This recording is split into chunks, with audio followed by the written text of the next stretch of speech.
Hello friends, welcome to the JK study online. Guys, लेके आ गया हूँ मैं आपके लिए एक इम्पोर्टेंट सेशन जिसमें हम डिस्कस करने वाले हैं फुल मॉक टेस्ट को, जिसमें 100 क्वेश्चंस रहेंगे। और गाइस, इन 100 क्वेश्चंस की जो वेटेज रहेगी वो मैं आपको बता देता हूँ। जीके के 20 क्वेश्चंस रहेंगे, कंप्यूटर के 25 क्वेश्चंस रहेंगे, इंग्लिश के 20 क्वेश्चंस रहेंगे, 20 रीजनिंग के क्वेश्चन रहेंगे और साथ में 15 क्वेश्चंस जो हैं वो रहेंगे मैथमेटिक्स सेक्शन से। ये फुल आपके जो जेकेएसएसबी का सिलेबस है, डिफरेंट एग्ज़ाम्स जो आपके अपकमिंग आएंगे उनके हिसाब से बिल्कुल ये स्ट्रिक्टली अकॉर्डिंग टू सिलेबस है। ठीक है, तो गाइज आपके हर एक एग्ज़ाम में ये हेल्पफुल रहने वाला है। और जब आप इसको कंप्लीट करोगे तो आप अपना जो स्कोर रहेगा वो कमेंट करके ज़रूर बताना। तो गाइज़, वीडियो की एक चीज़ और मैं आपको बता देता हूँ, इसकी पीडीएफ आपको हमारे टेलीग्राम चैनल से मिलेगी। अगर आपने अभी तक उसको ज्वाइन नहीं किया है तो डिस्क्रिप्शन में भी मैं लिंक दे दूँगा, जहाँ से जाके आप उसको वॉच कर सकते हैं। तो गाइज़, वीडियो को शुरू करते हैं। आज का हमारा फर्स्ट इम्पॉर्टेंट क्वेश्चन है, when did mister Attlee, prime minister of England, announce the transfer of powers to the Indians. ठीक है, PM of England mister Attlee ने कब अनाउंस किया था ट्रांसफ़र ऑफ पावर के लिए? तो ऑप्शंस हैं आपके सामने। ए फरवरी 1947। गाइज, मैं आपको एक चीज़ बता देता हूँ, जैसे ही मैं इसकी जो ऑप्शंस हैं इनको पढ़ूंगा तो इतनी देर में आप आंसर कर देना। ठीक है, तो क्योंकि उससे ज़्यादा टाइम भी नहीं लगेगा, क्योंकि एक्स्ट्रा टाइम अगर आपको चाहिए होगा तो आप वीडियो को पॉज कर लेना। ठीक है, तो फर्स्ट ऑप्शन है फरवरी 1947, सेकंड ऑप्शन है अगस्त 1947, सी ऑप्शन है जून 1948 और डी ऑप्शन है जून 1949। तो मैं आपको बता दूं, क्वेश्चन नंबर फर्स्ट का राइट रहेगा ऑप्शन सी। ठीक है, ऑप्शन सी बिल्कुल राइट रहेगा, यानी जून 1948 को होनी थी, लेकिन उससे पहले कर दी गई थी। ठीक है, क्योंकि बहुत ज़्यादा प्रोटेस्ट और साथ में आपने देखा था मास मूवमेंट चल रही थी। तो सेकंड क्वेश्चन है हमारा आज का, pure banking nothing else is the tagline of which of the following bank. इनमें से किस बैंक की ये टैगलाइन है कि प्योर बैंकिंग नथिंग एल्स? ठीक है, ऑप्शंस हैं, A Punjab National Bank, B SBI यानी State Bank of India, C Dena Bank, D IDBI. ठीक है, तो मैं आपको बता दूं, क्वेश्चन नंबर सेकंड का हमारा राइट रहेगा ऑप्शन बी। ठीक है, बी ऑप्शन बिल्कुल राइट रहेगा, यानी एसबीआई की टैगलाइन है प्योर बैंकिंग नथिंग एल्स। चलते हैं हम नेक्स्ट क्वेश्चन की ओर। नेक्स्ट क्वेश्चन है हमारा क्वेश्चन नंबर थर्ड।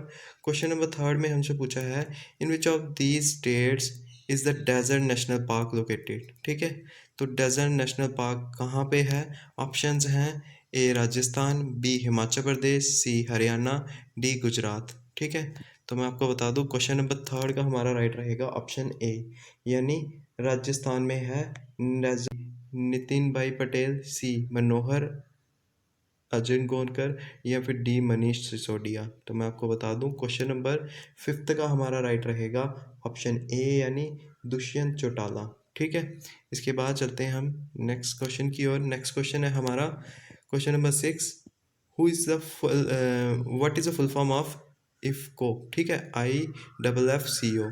तो इफ़को की फुल फॉर्म क्या है? ऑप्शन जब तक पढ़ता हूँ आप राइट आंसर गेस कर लेना। ऑप्शन ए है International Farmers Fertilizers Cooperative Limited, option B है Indian Farmers Fertilizer Cooperative Limited, या फिर Indian Farmers Food Cooperative Limited, या फिर International Farmers Food Cooperative Limited. तो मैं आपको बता दूं कि क्वेश्चन नंबर सिक्स का राइट रहेगा ऑप्शन बी। ये क्या है? Indian Farmers Fertilizer Cooperative Limited. ठीक है, इफ़को। फिर इसके बाद चलते हैं हम नेक्स्ट क्वेश्चन की ओर। नेक्स्ट क्वेश्चन है क्वेश्चन नंबर सेवन हमारा। क्वेश्चन नंबर सेवन में हमसे पूछा है, Wellington is the capital of which country. Wellington जो है वो किस कंट्री की कैपिटल है? तो ऑप्शन से जब तक पढ़ूंगा राइट आंसर गेस कर लेना। ऑप्शन ए है नीदरलैंड, बी कनाडा, सी ऑस्ट्रिया और डी न्यूजीलैंड। मैं आपको बता दूं, मैंने गलती से इसको ऑस्ट्रिया पढ़ा, ये ऑस्ट्रिया नहीं ऑस्ट्रेलिया है। तो मैं आपको बता दूं, क्वेश्चन नंबर सेवन्थ का राइट रहेगा ऑप्शन डी, यानी न्यूजीलैंड। ठीक है, डी बिल्कुल राइट रहेगा, यानी न्यूजीलैंड की कैपिटल है वेलिंगटन। और ऑस्ट्रिया का नाम दिया, तो ऑस्ट्रिया की कैपिटल कौन सी है ये आप गेस करके मुझे बताओगे। ठीक है, क्वेश्चन नंबर 8 का राइट क्वेश्चन नंबर 8 है, who is the current governor of Rajasthan? जो राजस्थान के करंट अभी गवर्नर कौन है? ऑप्शन ए है जगदीश मुखी, ऑप्शन बी है फार्गू चौहान, ऑप्शन सी है अनुसुईया उइके और ऑप्शन डी है कलराज मिश्रा। ठीक है, ऑप्शंस मैंने पढ़ लिए हैं, आई होप आपने भी राइट आंसर गेस कर लिया होगा। तो मैं आपको बता दूं क्वेश्चन नंबर 8 का राइट रहेगा ऑप्शन डी, यानी जो करंट अभी गवर्नर है राजस्थान के उनका नाम है कलराज मिश्रा। ठीक है, ऑप्शन डी बिल्कुल राइट रहेगा।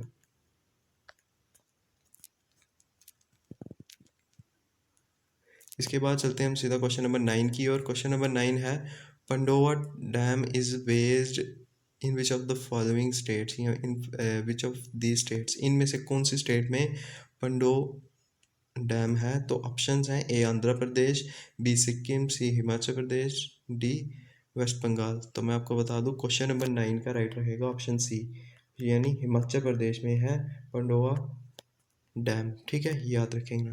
फिर इसके बाद चलते हैं हम नेक्स्ट क्वेश्चन की ओर, क्वेश्चन नंबर 10 की ओर। क्वेश्चन नंबर 10 है, the headquarter of Food Safety and Standard Authority of India FSSAI is based in which city? कौन सी सिटी में है Food Safety and Standard Authority of India का? ऑप्शंस हैं, A Pune, B New Delhi, C Hyderabad, D Kolkata. I hope आपने right answers जो हैं वो गेस कर लिए होंगे। तो फसाई यानी food Safety and Standard Authority of India का जो हेड क्वार्टर है वो है न्यू दिल्ली में। तो ऑप्शन बी बिल्कुल राइट रहेगा। ठीक है, चलते हैं नेक्स्ट क्वेश्चन की ओर। क्वेश्चन नंबर 11 है हमारा आज का, India purchase Apache helicopters from which country? ठीक है, इसमें आपसे पूछा गया है कि जो अपाचे हेलीकॉप्टर्स थे वो इंडिया ने किस कंट्री से लिए थे? ऑप्शन ए है क्या रशिया से लिए थे, ऑप्शन बी है क्या यूनाइटेड स्टेट्स ऑफ अमेरिका से लिए थे, क्या फ्रांस से लिए थे, या फिर जर्मनी से लिए थे? तो मैं आपको बता दूं अपाचे जो हेलीकॉप्टर्स थे ये लिए थे यूएसए से इंडिया ने। ठीक है, तो ऑप्शन बी बिल्कुल राइट रहेगा। ठीक है, जहाँ तक बात है अगर आपसे पूछा जाएगा कि फ्रांस से क्या दिया था तो वो आपको सबको पता ही है, राफेल फाइटर जेट्स जो थे इंडिया ने वो लिए थे। और ये आपको ये भी बड़े बार एग्जाम्स में पूछा जाता है क्योंकि ये जीके का क्वेश्चन बन चुका है कि जो राफेल था वो फर्स्ट टाइम कौन से एयरबेस में उसने लैंड किया था? तो वो किया था अम्बाला एयरबेस में। ठीक है, ये भी याद रखना। इसके बाद चलते हैं हम सीधा क्वेश्चन नंबर 12 की ओर। क्वेश्चन नंबर 12 है, the most profound influence on the drafting of Indian constitution was exercised by the. ठीक है, इनमें से जो ऑप्शंस 4 हैं किसका ज़्यादा इन्फ्लुएंस रहा था इंडियन कॉन्स्टिट्यूशन पर, ये पूछा गया है। ऑप्शन ए है यूएस कॉन्स्टिट्यूशन का, बी ब्रिटिश कॉन्स्टिट्यूशन का, सी गवर्नमेंट ऑफ इंडिया एक्ट 1935 का, या फिर D French ideas of liberty and fraternity का। ठीक है, मैं आपको बता दूं क्वेश्चन नंबर 12 का हमारा राइट रहेगा ऑप्शन सी, यानी 1935 का जो एक्ट था ना गवर्नमेंट ऑफ इंडिया एक्ट 1935, उसी का सबसे ज़्यादा इम्पैक्ट था, उसी से मैक्सिमम चीज़ें जो थी वो ली गई थी इंडियन कॉन्स्टिट्यूशन में। तो क्वेश्चन नंबर 12 का सी ऑप्शन बिल्कुल राइट रहेगा। चलते हैं नेक्स्ट क्वेश्चन की ओर। क्वेश्चन नंबर 13 में हमें हमसे पूछा गया है कि the design of national flag was adopted by the constituent assembly of India in. Simply आपसे पूछा है जो नेशनल फ्लैग का डिज़ाइन था वो कॉन्स्टिट्यूएंट असेंबली ने कब अडॉप्ट किया था? ऑप्शंस हैं जुलाई 1948, बी ऑप्शन है जुलाई 1950, और सी ऑप्शन है जुलाई 1947, और डी ऑप्शन है अगस्त 1947। तो मैं आपको बता दूं क्वेश्चन नंबर जो हमारा 13 है इसका राइट रहेगा ऑप्शन सी, यानी जुलाई 1947। ठीक है, तो क्वेश्चन नंबर 13 का सी ऑप्शन राइट रहेगा। चलते हैं नेक्स्ट क्वेश्चन की ओर। Question number 14, which of the following prove to be the most short lived of all the British constitutional experiments in India? इनमें से कौन सा जो ब्रिटिशर्स का एक्सपेरिमेंट था जो सबसे कम टाइम तक रहा था? ठीक है, अगर आपने क्वेश्चन को समझ लिया तो ऑप्शंस पढ़ता हूँ। ऑप्शन ए है government of India act 1919, option B है इंडियन काउंसिल एक्ट 1909, और ऑप्शन सी है पिट्स इंडिया एक्ट 1784, और फिर ऑप्शन डी है गवर्नमेंट ऑफ इंडिया एक्ट 1935। ठीक है, तो आपने अगर इसका गैस कर लिया है राइट आंसर तो मैं आपको बता देता हूँ क्वेश्चन नंबर 14 का राइट रहेगा हमारा ऑप्शन बी, यानी 1909 का इंडियन काउंसिल एक्ट था उसी को बोला जाता है कि वो सबसे कम देर तक रहा था ब्रिटिशर्स का जो एक्सपेरिमेंट था, एक तरह से बोल सकते हैं हिंदू मुस्लिम यूनिटी को डिवाइड करने का, ठीक है। तो बी ऑप्शन बिल्कुल राइट रहेगा क्वेश्चन नंबर 14 का। चलते हैं नेक्स्ट क्वेश्चन की ओर। क्वेश्चन नंबर 15 है, which one of the following acts formally known as Morley Minto reforms. इनमें से कौन सा एक्ट है जो जिसको मॉर्ले मिंटो रिफॉर्म्स के नाम से जाना जाता है? क्या वो इंडियन काउंसिल एक्ट 1909 है? क्या वो गवर्नमेंट ऑफ इंडिया एक्ट 1919 है? क्या वो गवर्नमेंट ऑफ इंडिया एक्ट 1935 है? या फिर इंडियन इंडिपेंडेंस एक्ट 1947 है? तो मैं आपको बता दूं क्वेश्चन नंबर 15 का हमारा राइट रहेगा ऑप्शन ए ही, यानी 1909 जो था उसी को बोला जाता था मॉर्ले मिंटो रिफॉर्म्स, याद रखना, ठीक है। चलते हैं हम नेक्स्ट क्वेश्चन की ओर। नेक्स्ट क्वेश्चन है, total number of non permanent members in UN security council. Simply आपसे पूछा है कि टोटल मेंबर्स कितने हैं जो नॉन परमानेंट हैं यूनाइटेड नेशंस सिक्योरिटी काउंसिल में, ठीक है। तो ऑप्शंस आपके सामने हैं, क्या वो 5 मेंबर्स हैं, क्या वो 10 मेंबर्स हैं, क्या वो 8 हैं या 15। मैं आपको बता दूं क्वेश्चन नंबर 16 का राइट रहेगा ऑप्शन बी, ठीक है। जहाँ तक बात होगी नॉन परमानेंट मेंबर्स की तो वो हैं 10, ठीक है। जहाँ तक बात होगी परमानेंट मेंबर्स की तो परमानेंट मेंबर्स हैं 5, ठीक है। कौन कौन से हैं, तो मैं आपको बता दूं यूएस, रशिया, चाइना, फ्रांस और साथ में यूके, यूनाइटेड किंगडम। ये 5 मेंबर जो हैं इनको इनके पास विटो है। ये क्या कर सकते हैं विटो, तो ये मैं आपको बता दूं कोई भी मैटर होगा जो डिसीजन लिया जा रहा होगा यूएन में, तो अगर एक भी कंट्री उसमें से सहमत नहीं होगी तो वो क्या कर सकती है, विटो कर सकती है और फिर आगे उसके ऊपर कोई भी जो चेंजेस हैं एक्ट के ऊपर नहीं लाई लाई जा सकती, ठीक है। बोल सकते हैं आपकी विटो एक ऐसी पावर है जो इन कंट्रीज़ को बहुत पावरफुल बना देती है, ठीक है। तो चलते हैं हम नेक्स्ट क्वेश्चन की ओर। क्वेश्चन नंबर 17 में हमसे पूछा है, the crown took the government of India into its own hands bye. जो क्राउन था ब्रिटिश, तो उसने गवर्नमेंट ऑफ इंडियन गवर्नमेंट को अपने हाथ में कब लिया था फाइनली अपने हाथ में? पहले तो कौन काम करता था यहाँ पे तो आई थी ईस्ट इंडिया कंपनी जो बनी थी, वही कर रही थी ना। अपने हाथ में कब लिया था, ऑप्शंस आपके सामने हैं, आप राइट आंसर तब तक गेस कर लेना। ऑप्शन ए है charter act 1833, government of India act 1858, या फिर इंडियन काउंसिल एक्ट 1861, या फिर गवर्नमेंट ऑफ इंडिया एक्ट 1935। तो मैं आपको बता दूं 1857 के बाद पास किया गया गवर्नमेंट ऑफ इंडिया एक्ट 1858, ठीक है। इसी में क्या किया गया था, जो क्राउन था उसने पावर अपने हाथ में ले ली थी, ठीक है। तो आप समझ सकते हैं क्वेश्चन नंबर 17 का बी ऑप्शन बिल्कुल राइट रहेगा। चलते हैं नेक्स्ट क्वेश्चन की ओर। नेक्स्ट क्वेश्चन है, which of the following was adopted from the Maurya dynasty in emblem of government of India, ठीक है। तो आपको सिंपली पता है कि जो एम्बलम था, ठीक है, जिसमें आपने देखा होगा कि 4 लॉइंस हैं, दिखते हमें एट ए टाइम्स 3 हैं, ठीक है। 4 लॉइंस हैं, वो जो पूरी की पूरी एम्बलम है, एम्बलम ऑफ इंडिया है, ठीक है, emblem of government of India. तो उसमें जो नीचे वर्ड्स लिखे हुए हैं वो कहाँ से लिए हुए हैं, ठीक है, वो आपसे पूछा है। क्या वो 4 लॉइंस हैं, क्या वो चैरिट व्हील है, क्या वो हॉर्स से दिए गए हैं, क्या वो सत्यमेव जयते वर्ड हैं। आपसे ये पूछा गया है कि वो कहाँ से लिए गए हैं, ये नहीं पूछा गया कौन से वर्ड्स लिए गए हैं, ठीक है। तो मैं आपको बता दूं वो है सत्यमेव जयते वर्ड, ठीक है। तो ऑप्शन डी बिल्कुल राइट रहेगा, ठीक है। क्वेश्चन नंबर 18 का कहाँ से लिए गए हैं ये भी पूछा जाता है, मुंडका उपनिषद से, ठीक है। चलते हैं इसके बाद नेक्स्ट क्वेश्चन की ओर। Question number 19। तो क्वेश्चन नंबर 19 है, हेडक्वार्टर ऑफ डीआरडीओ। डीआरडीओ यानी defence research and development organisation, ठीक है।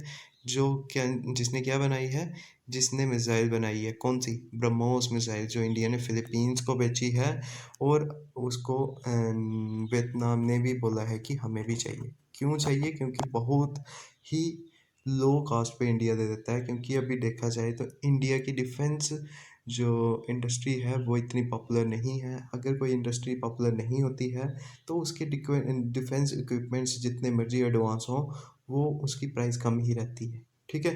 तो सिंपली बात यहाँ पे यही थी कि जो डीआरडीओ है उसका हेडक्वार्टर कहाँ पे है, क्या वो न्यू दिल्ली में है, क्या वो बेंगलोर में है, क्या वो चेन्नई में है या फिर मुंबई में। तो मैं आपको बता दूं इसका राइट रहेगा ऑप्शन ए यानी न्यू दिल्ली में है। ठीक है, तो ऑप्शन ए बिल्कुल राइट रहेगा क्वेश्चन नंबर 19 का। चलते हैं नेक्स्ट क्वेश्चन की ओर। क्वेश्चन नंबर 20 है, who among the following is known as the father of Indian constitution. ठीक है, इंडियन कॉन्स्टिट्यूशन का फादर सिंपली आपसे पूछा है। तो ऑप्शंस आपके सामने हैं, क्या वो डॉक्टर भीमराव अंबेडकर जी हैं, क्या वो महात्मा गांधी जी हैं, क्या वो जवाहरलाल नेहरू जी हैं या फिर सरदार वल्लभ भाई पटेल जी हैं। तो मैं आपको बता दूं क्वेश्चन नंबर 20 का राइट रहेगा ऑप्शन ए। ठीक है, बी आर अम्बेडकर को ही क्या बोला जाता है, फादर ऑफ इंडियन कॉन्स्टिट्यूशन, और साथ में यही जो थे ये ड्राफ्टिंग कमेटी के चेयरमैन थे, ये भी याद रखना, जो इंडियन कॉन्स्टिट्यूशन की बनी थी। तो इसी के साथ आज के 20 क्वेश्चन जो थे वो कंप्लीट होते हैं जीके सेक्शन के। चलते हैं कंप्यूटर सेक्शन पर। कंप्यूटर सेक्शन में फर्स्ट क्वेश्चन है, full form of CAD. CAD की फुल फॉर्म क्या होती है, क्या वो कंप्यूटर एंड डिस्क होती है, क्या वो कंप्यूटर एंड डिज़ाइन होती है, क्या वो कंप्यूटर एडेड डिज़ाइन होती है या फिर ऑल ऑफ दीज या ये सभी होती हैं। ठीक है, तो अगर आपने इसका गेस कर दिया है राइट आंसर तो मैं आपको बता देता हूँ राइट रहेगा ऑप्शन सी। ठीक है, सीएडी यानी कंप्यूटर एडेड डिज़ाइन। ठीक है, चलते हैं नेक्स्ट क्वेश्चन की ओर। Question number 2। क्वेश्चन नंबर 2 में हमसे पूछा है, which is input device among these. इनमें से कौन सा इनपुट डिवाइस है। ठीक है, ऑप्शंस आपके सामने हैं। ऑप्शन ए है hard disk, B monitor, C mouse, D plotter. ठीक है, तो आपको क्या पूछा है कि इनमें से इनपुट डिवाइस कौन सा है। ठीक है, आप गेस करके बता सकते हैं।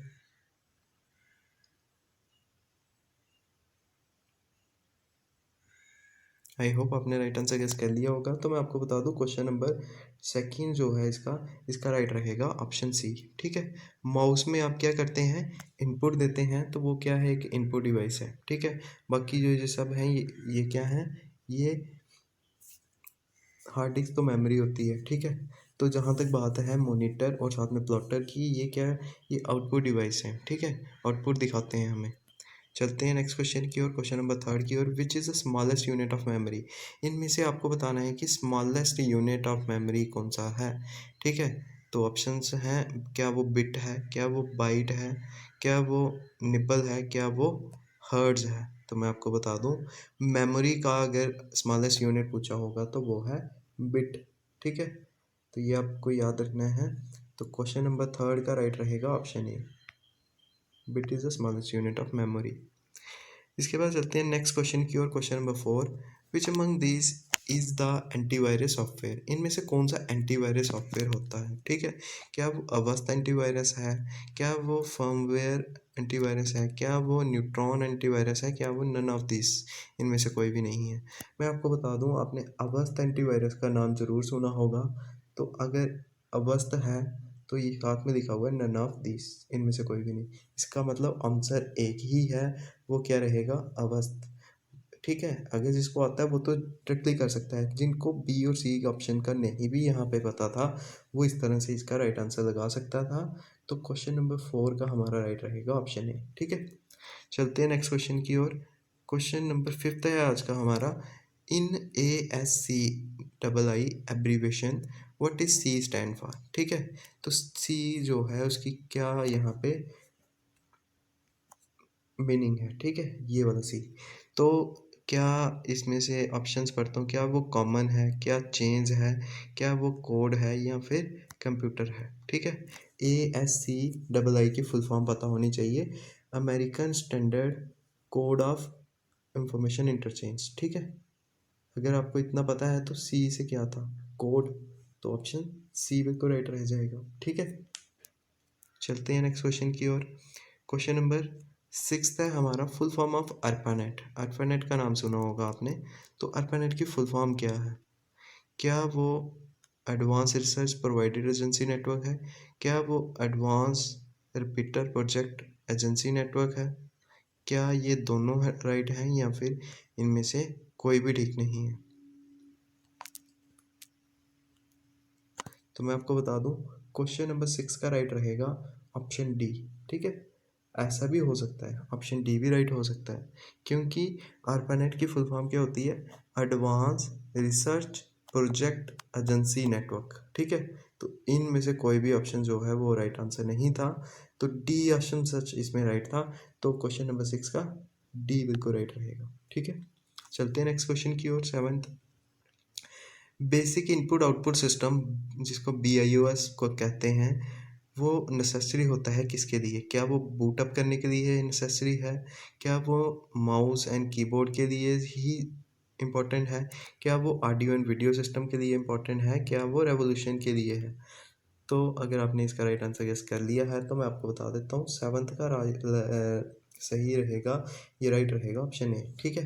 यानी ए ऑप्शन बिल्कुल राइट रहेगा, वो बूटअप के काम आता है, उसको स्टार्ट करने के काम आता है, ठीक है। चलते हैं नेक्स्ट क्वेश्चन की ओर। नेक्स्ट क्वेश्चन है, which of these is not true regarding LAN, ठीक है। लैन यानी लोकल एरिया नेटवर्क पूछा जाता है आपसे। LAN local area network, WAN wide area network, और आपसे और भी पूछे जाते हैं, जैसे MAN भी आता है, मेट्रोपॉलिटन एरिया नेटवर्क, ठीक है। इनकी फुल फॉर्म्स आपको पता होनी चाहिए, लेकिन यहाँ पे हमसे पूछा है कि लैन के रिकॉर्डिंग यहाँ से कौन सा सही नहीं है। तो ऑप्शन ए है, speed is higher than WAN। क्या ये it is a public network है? क्या ये it is designed to work in limited geographical area, या फिर नन ऑफ दिस, ठीक है। तो लैन का यानी लोकल एरिया नेटवर्क, तो इसका राइट कौन सा रहेगा? ऑप्शन बी, ठीक है। It is a public network, ये कभी भी नहीं हो सकता है। क्या है ये? पब्लिक नेटवर्क जो है ये नहीं है। तो हमसे क्या पूछा है? नॉट ट्रू ही पूछा है, तो हम बी ऑप्शन को राइट लगा देंगे, तो 8th का बी ऑप्शन बिल्कुल ठीक हो जाएगा, ठीक है। चलते हैं नेक्स्ट क्वेश्चन की ओर। नेक्स्ट क्वेश्चन है हमारा question number 9। Dash is a non impact printer that can produce very high quality letter perfect printing, ठीक है। सिंपली आपसे पूछा है कि नॉन इम्पैक्ट प्रिंटर बताना है जो हाई क्वालिटी इमेजेस निकाल सकता है, ठीक है। क्या वो डेजीबल प्रिंटर है? क्या वो लेज़र प्रिंटर है? डॉट मैट्रिक्स है या ना? तो आपको सिंपली पता होगा, नॉन इम्पैक्ट जो होते हैं, जिसका इम्पैक्ट नहीं होता है, वो कौन से हैं? वो तो लेज़र प्रिंटर हैं, जो आजकल मैक्सिमम टाइम यूज़ हो रहे होते हैं। इसकी कॉस्ट थोड़ी ज़्यादा होती है, लेकिन ये है कि ये पिक्चर्स की क्वालिटी अच्छी देता है, लेकिन सबसे ज़रूरी है कि ये प्राइस एफिशिएंट होता है, ठीक है। जहाँ तक बात है, इससे भी ज़्यादा अच्छी इमेजेस देता है, अगर आपने देखा होगा, जो कार्ट्रीज के साथ यूज़ होता है, ठीक है। देखा होगा आपने, लेकिन वो प्राइस एफिशिएंट नहीं है, ठीक है। तो क्वेश्चन नंबर 9 का बी ऑप्शन बिल्कुल राइट रहेगा, ठीक है। चलते हैं नेक्स्ट क्वेश्चन की ओर। Question number 10, moving from one website to another is called, ठीक है। एक वेबसाइट से दूसरी वेबसाइट की ओर जंप करने को क्या बोलते हैं?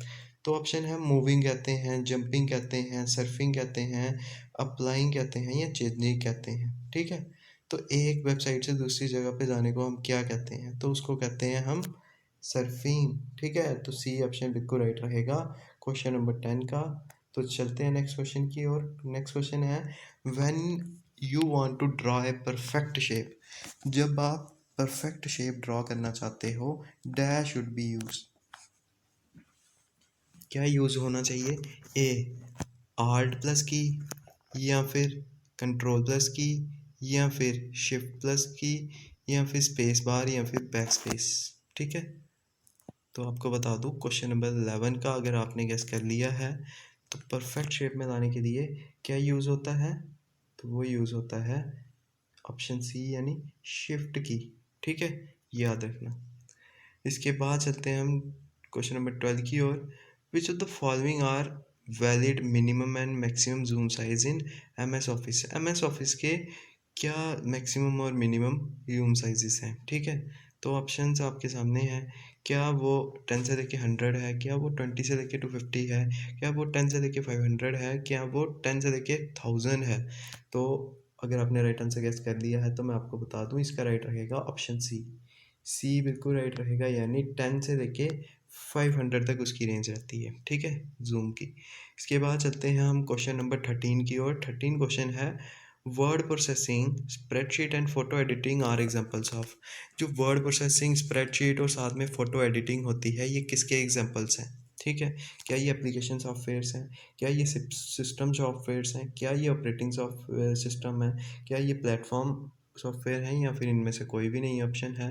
तो मैं आपको बता दूं, ये होते हैं एप्लीकेशन सॉफ्टवेयर्स। तो ऑप्शन ए बिल्कुल राइट रहेगा क्वेश्चन नंबर 13 का कंप्यूटर सेक्शन में। चलते हैं नेक्स्ट क्वेश्चन की ओर। नेक्स्ट क्वेश्चन है इन यूआरएल। यूआरएल की फुल फॉर्म यानी यूनिफॉर्म रिसोर्स लोकेटर। ठीक है, एचटीटीपी तो आगे लिखा हुआ है www.google.com। The portion labelled H T T P is. ठीक है, एच टी टी पी की फुल फॉर्म आपको पता होगी तो आप इसका इजीली आंसर कर लोगे कि ये है क्या। क्या ये होस्ट है, डोमेन नेम है, प्रोटोकॉल है, या फिर टॉप लेवल है, या फिर नन ऑफ दिस है? तो अगर आपको एच टी टी पी की फुल फॉर्म पता होगी, हाइपर टेक्स्ट ट्रांसफ़र प्रोटोकॉल, तो ये क्या होगा? फिर प्रोटोकॉल ही होगा। तो ऑप्शन सी आप इजीली लगा सकते हैं। ठीक है, नेक्स्ट वीडियो में एक छोटी सी वीडियो लाऊंगा जिसमें मैं आपको ये जो एब्रीवेशंस हैं इंपॉर्टेंट, ये करवाने की कोशिश करूँगा, क्योंकि अगर एब्रीवेशंस आपको आती है ना, बहुत से क्वेश्चन आप उसी से भी कर सकते हो। ठीक है, नेक्स्ट क्वेश्चन की ओर चलते हैं। क्वेश्चन नंबर 15 है ये। 16 मार्क कर दिया, लेकिन अगले भी 16 ही है, यानी ये 15 ही आप इसको मान के चलो। ठीक है, तो नेक्स्ट क्वेश्चन में हमसे पूछा हुआ है dash is the process of checking network speed in software code.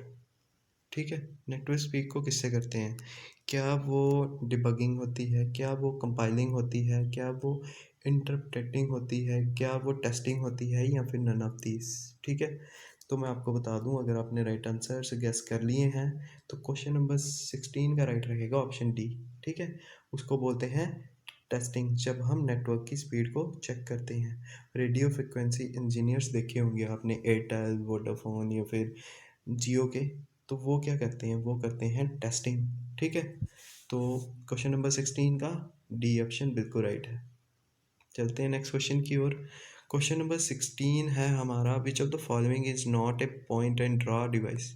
इनमें से पॉइंट एंड ड्रॉ डिवाइस कौन सा नहीं है, ये पूछा हुआ है। कौन सा है ये नहीं, कौन सा नहीं है ये पूछा है। क्या वो कीबोर्ड है, क्या वो ट्रैक बॉल है, क्या वो टच स्क्रीन है, क्या वो माउस है? तो ये आपको याद रखना है, जो पॉइंट एंड ड्रा डिवाइसेस हैं, वो तो माउस तो है ही है, वो टच स्क्रीन भी है, वो ट्रैक बॉल भी है, लेकिन कीबोर्ड नहीं है। ठीक है, तो हमारा राइट आंसर कौन सा रहेगा? ऑप्शन ए। ठीक है, कीबोर्ड जो है वो एक पॉइंट एंड ड्रा डिवाइस नहीं है, तो ऑप्शन ए राइट रहेगा क्वेश्चन नंबर 16 का। चलते हैं नेक्स्ट क्वेश्चन की ओर। क्वेश्चन नंबर 17 है a device used for video games, flight simulators, training simulators and for controlling industrial robots. तो इंडस्ट्रियल रोबोट्स हों, ट्रेनिंग स्टिमुलेटर्स हों, या फिर फ्लाइट सिमुलेटर्स हों, या वीडियो गेम्स हों, तो कौन सा डिवाइस यूज़ होता है? ठीक है, ऑप्शंस हैं A mouse, B light pen, C joystick, D keyboard. आपने राइट आंसर आई होप आपने गेस कर लिया होगा। तो मैं आपको बता दूं, वो है ऑप्शन सी यानी जॉयस्टिक। जॉयस्टिक यूज़ करते हैं हम वीडियो गेम्स के लिए। अगर आपको यहाँ इतना भी पता होगा तो आप सी आंसर लगा के इजली आ सकते हैं। तो सी ही हमारा राइट रहेगा क्वेश्चन नंबर 17 का। चलते हैं नेक्स्ट क्वेश्चन की ओर। क्वेश्चन नंबर 18 है what type of keyboard is used in telephone and ATMs. ठीक है, कौन से टाइप के कीबोर्ड यूज़ होते हैं टेलीफोन और एटीएम्स में? एटीएम यानी ऑटोमेटिक टेलिंग मशीन। ठीक है, इसकी फुल फॉर्म है। तो क्या वो न्यूमेरिक कीबोर्ड्स होते हैं, क्या वो न्यूमेरिक कीपैड होता है, क्या वो फोल्डिंग कीपैड्स होते हैं, या फिर एनी टाइप ऑफ कीबोर्ड हो सकता है?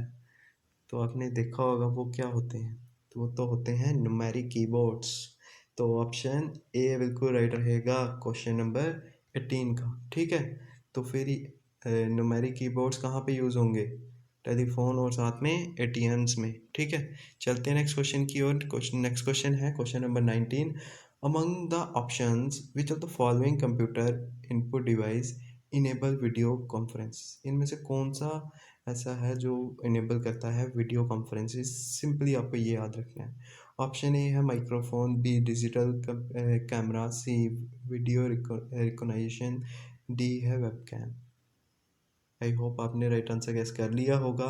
तो गाइस क्वेश्चन नंबर 19 का राइट रहेगा वेबकैम। ठीक है, क्या बोलते हैं उसे? उसे बोलते हैं वेबकैम। ठीक है, चलते हैं नेक्स्ट क्वेश्चन की ओर। नेक्स्ट क्वेश्चन है question number 20। Which among the following is the most common device that accepts letters, numbers and commands from a user? आपको एक ऐसा डिवाइस बताना है जो मोस्ट कॉमनली यूज होता है एक्सेप्ट करने के लिए लेटर्स को, नंबर्स को या फिर कमांड्स को।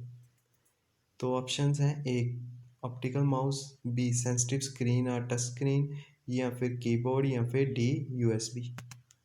तो यूएसबी तो हो गया, मतलब जो हो ही नहीं सकता कभी। ठीक है, तो अगर आपकी फुल फॉर्म पूछी जाएगी यूएसबी की, वो मैं साथ साथ में आपको बताते चलूँगा। वो होती है यूनिवर्सल सीरियल बस। ठीक है, यूनिवर्सल सीरियल बस। तो इस क्वेश्चन का राइट रहेगा ऑप्शन सी। कीबोर्ड्स में आप कमांड्स देते हैं, आप क्या कर सकते हैं, लेटर्स को एक्सेप्ट करता है वो, नंबर्स को भी। ठीक है, तो क्वेश्चन नंबर 20 का सी ऑप्शन बिल्कुल राइट रहेगा। चलते हैं नेक्स्ट क्वेश्चन की ओर। नेक्स्ट क्वेश्चन है question number 20। What is the full form of CPU? CPU की फुल फॉर्म क्या है? सबसे इजी क्वेश्चन आपके लिए। ठीक है, तो क्या है सीपीयू की फुल फॉर्म? सिंपली बताता हूँ, ना ऑप्शंस पढ़ने की ज़रूरत है। Central processing unit. कौन सा ऑप्शन है? Option number C. तो सेंट्रल प्रोसेसिंग यूनिट जो है वो सी ऑप्शन है। तो 21 का ऑप्शन सी ही राइट रहेगा। ठीक है, चलते हैं नेक्स्ट क्वेश्चन की ओर। 22। विच of the following language does the computer understand? कौन सी लैंग्वेज को कंप्यूटर अंडरस्टैंड करता है? क्या वो सी लैंग्वेज को करता है, क्या वो असेंबली लैंग्वेज को करता है, क्या वो बाइनरी लैंग्वेज को करता है, या फिर वो बेसिक लैंग्वेज को करता है? ठीक है, आप जल्दी से इसका राइट आंसर गेस कर लें। और मैं आपको बता दूं, क्वेश्चन नंबर 22 का राइट रहेगा ऑप्शन सी। वो किसको करता है? बाइनरी लैंग्वेज को। वो सिर्फ 0 और 1 को ही रीड कर पाता है, याद रखना। ठीक है, तो वो होते हैं बाइनरी लैंग्वेज में। ठीक है, चलते हैं नेक्स्ट क्वेश्चन की ओर। क्वेश्चन नंबर 23 है, which of the following is the brain of computer? इनमें से कौन सा है जिसको ब्रेन ऑफ कंप्यूटर बोलते हैं? क्या वो सीपीयू है, क्या वो मेमोरी है, क्या वो एएलयू है यानी अर्थमेटिक लॉजिक यूनिट है, क्या वो कंट्रोल यूनिट है? तो मैं आपको बता दूं, क्वेश्चन नंबर 23 का राइट रहेगा ऑप्शन ए, सेंट्रल प्रोसेसिंग यूनिट यानी सीपीयू को ही ब्रेन ऑफ कंप्यूटर भी बोला जाता है। तो क्वेश्चन नंबर 23 का ए ऑप्शन जो है वो बिल्कुल राइट रहेगा। ठीक है, चलते हैं नेक्स्ट क्वेश्चन की ओर। नेक्स्ट क्वेश्चन है 24। विच of the following is not a characteristic of computer? इनमें से कौन सी एक ऐसी चीज़ है जो एक तरह से बोल सकते हैं करेक्टरिस्टिक या खूबी नहीं है कंप्यूटर की? ऑप्शंस हैं, वर्सटाइलिटी, बी है एक्यूरेसी, सी इंटेलिजेंस, डी आईक्यू। ठीक है, तो मैं आपको बता दूं, अगर आपने इसका राइट आंसर गेस कर लिया है तो क्वेश्चन नंबर 24 का राइट रहेगा आईक्यू। ठीक है, उसमें इंटेलिजेंस की बिल्कुल भी एक तरह से बोल सकते हैं कि कोई करेक्टरिस्टिक नहीं होती है कंप्यूटर में। तो डी ऑप्शन 24 का राइट रहेगा बिल्कुल। ठीक है, चलते हैं नेक्स्ट क्वेश्चन की ओर। नेक्स्ट क्वेश्चन है 25। विच of the following is the smallest unit of data in a computer? इनमें से स्मॉलेस्ट यूनिट ऑफ डाटा कौन सी है कंप्यूटर की? क्या वो बिट है? ये क्वेश्चन हमने पहले भी देख चुके हैं। ठीक है, smallest unit of data in computer, तो वो तो होती है बिट। ठीक है, तो ये तो हो गया था सेम टू सेम क्वेश्चन। तो ए ऑप्शन बिल्कुल राइट रहेगा। ग्रेस मार्क्स लेके चलना है इसके सारे के सारे। ठीक है, जो भी देख रहे हैं ग्रेस मार्क्स कर लेना, क्योंकि ये पहले भी था। इसी के साथ जो 25 क्वेश्चंस थे वो भी कंप्लीट हुए। चलते हैं नेक्स्ट सेक्शन, वो है हमारी इंग्लिश सेक्शन। इंग्लिश सेक्शन का फर्स्ट क्वेश्चन है, her thinking leans dash democracy. ठीक है, ऑप्शंस हैं विद, टुवर्ड्स, फॉर, या फिर नन ऑफ दीज। ठीक है, आप राइट आंसर्स गेस करके लगा सकते हैं। मैं आपको जल्दी से इसका राइट आंसर बताता हूँ। इसका राइट है ऑप्शन बी। ठीक है, her thinking leans towards democracy, तो ऑप्शन बी बिल्कुल राइट रहेगा। ठीक है गाइस, एक मैं चीज़ आपको बता देता हूँ अभी। ये जो क्वेश्चंस हम कर रहे हैं, सारा का सारा जो पेपर है ये आप अटेम्प्ट करोगे, ठीक है? और इसके बाद आप अपने आप को इवैल्यूएट करना, या फिर स्टार्टिंग में आप एक पेज पे 1 टू 100 क्वेश्चंस लिख के रख लेना, ठीक है? और इवैल्यूएट करना है कि कौन-सी ऐसी सेक्शंस थी जहाँ पे आपको जो आपके क्वेश्चंस थे वो गलत हुए हैं ज़्यादा, जहाँ पे आपको एक्स्ट्रा मेहनत करने की ज़रूरत है। नेक्स्ट जो होगा mock test, full mock test, वो मैं लेके आऊँगा 15 डेज़ के बाद, ठीक है? 15 डेज़ में आप बहुत ज़्यादा इम्प्रूव कर सकते हो। उन 15 डेज़ में मैं कंप्यूटर का, जीके का, रीज़निंग का, मैथ्स का डिफरेंट जो सेक्शनल मॉक्स जिसको आप बोल सकते हो वो लेके आऊँगा, उससे भी आप कर सकते हो। बाकी आपको जो आपकी यहाँ पे कमज़ोर रहेगी पॉइंट्स, या फिर बोल सकते हो टॉपिक्स, उसको आप इम्प्रूव करने की कोशिश करना जब मैं नेक्स्ट फुल मॉक लाऊँगा उससे पहले, ठीक है? तो फर्स्ट क्वेश्चन का आपने बी आंसर राइट लगा लिया होगा, तो चलते हैं नेक्स्ट क्वेश्चन की ओर। नेक्स्ट क्वेश्चन है, he got to tired dash over work, ठीक है?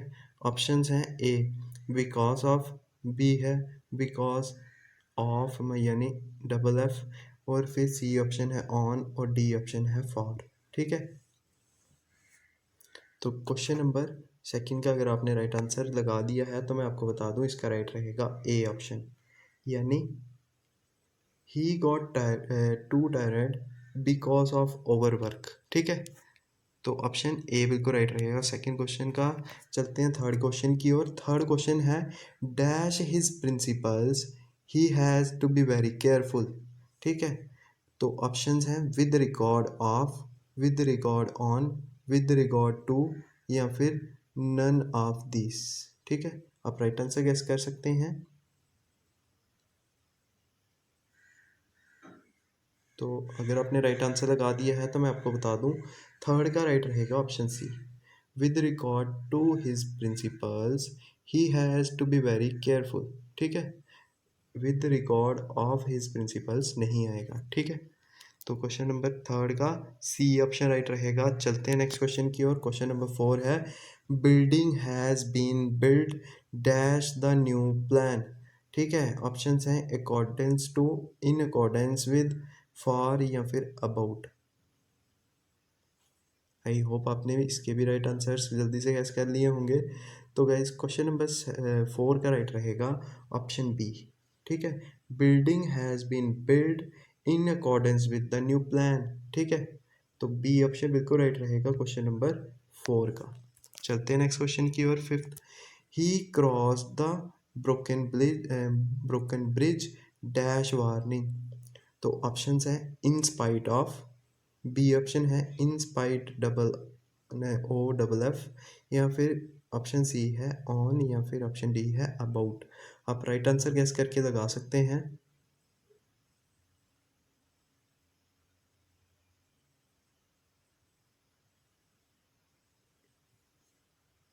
तो क्वेश्चन नंबर फिफ्थ का राइट रहेगा ए ऑप्शन, यानी इन स्पाइट ऑफ, ठीक है? He cross the broken bridge in spite of warning, warning के बावजूद उसने क्रॉस कर लिया ब्रोकन ब्रिज को, टूटे हुए पुल को, ठीक है? चलते हैं नेक्स्ट क्वेश्चन की ओर। क्वेश्चन नंबर सिक्स है आज का हमारा, the train dash as fast as the bus. क्या वो वेंट आएगा, क्या वो रनिंग आएगा, क्या वो मूव्स आएगा, क्या वो गोइंग आएगा, ठीक है? जल्दी से गैस करके आप राइट आंसर गैस कर दो। मैं आपको इसका जल्दी से बता देता हूँ कि क्वेश्चन नंबर सिक्स का राइट रहेगा ऑप्शन सी, ठीक है? The train moves as fast as the bus, ठीक है? चलते हैं नेक्स्ट क्वेश्चन की ओर। नेक्स्ट क्वेश्चन है, he was seen dash to the school. Options हैं वेंट, गोइंग, गॉन, या फिर गो।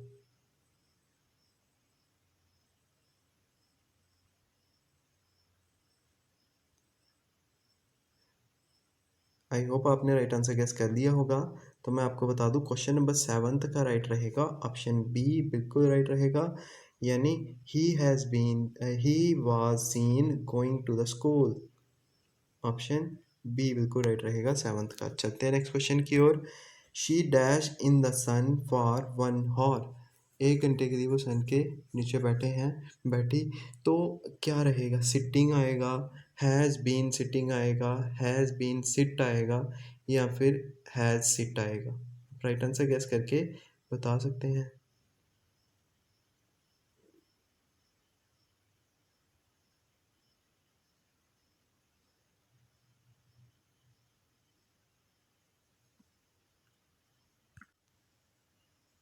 तो गाइस क्वेश्चन नंबर 8 का राइट रहेगा ऑप्शन बी, यानी she has been sitting in the sun for 1 hour। तो बी ऑप्शन बिल्कुल राइट रहेगा क्वेश्चन नंबर 8 का। चलते हैं नेक्स्ट क्वेश्चन की ओर। नेक्स्ट क्वेश्चन है dash it help you in your studies. Options है विल, बी ऑप्शन है वाज, सी ऑप्शन है इज और डी ऑप्शन है आर। आप राइट आंसर गेस करके बता सकते हैं। मैं आपको बता देता हूँ, इसका राइट रहेगा option A, will it help you in your studies. तो ऑप्शन ए जो है वो बिल्कुल राइट रहेगा। ठीक है, चलते हैं नेक्स्ट क्वेश्चन की ओर। नेक्स्ट क्वेश्चन है question number 10, I dash never seen such a picture before. ठीक है, ऑप्शंस हैं डिड, वाज, हैव, हैज। आप राइट आंसर गेस करके लगा सकते हैं।